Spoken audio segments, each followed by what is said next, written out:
Gary Peterson here. I just want to give you a bit of an overview of the court movement section and what we teach, so you can have a clear understanding that there is not one method to get to a ball, that you use different methods to approach the ball in different situations.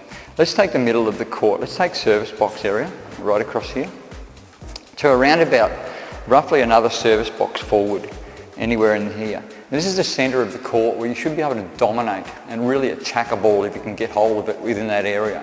Now what we use a shuffle motion whenever we're in there. So if I was here, I would shuffle across that way to go and attack a ball in the centre area.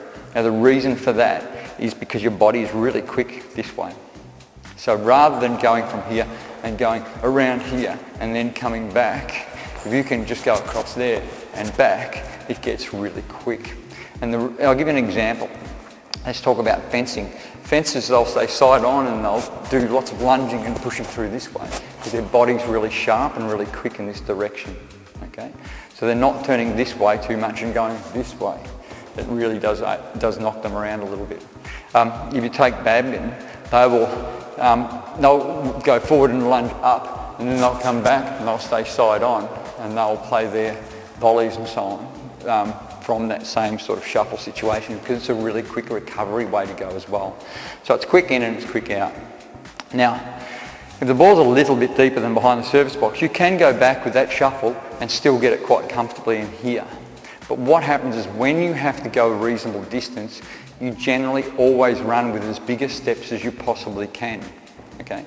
So if I had to go to the front corner, I would be going big steps and taking big steps to get to the ball.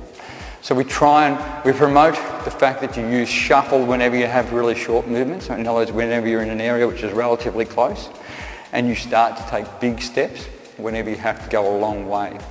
So if I had to go right back into the back corner, I would be taking big steps to get right back in there. And that's what we do. So the shuffle, you'll see the court movement stuff is really quite amazing. It really does transform so many people's games. It's just quite unbelievable just how much more fluent people become. Once they come back here, they hit, they're out, and they're out with that shuffle and everything as well. It makes a massive difference. It's just phenomenal. And there's a lot that you can learn just from little intricacies and little extra different ways and movements of being able to drive your body off really quickly and so on. So there you go. That's pretty much what we do. Anything in this area, it's all about shuffling. It's about being really stable and really fluent and really well balanced.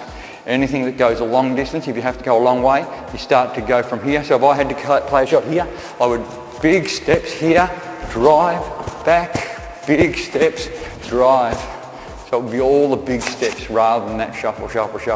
But if you did notice, I come from here, there, I still come out with the one shuffle, then went big steps.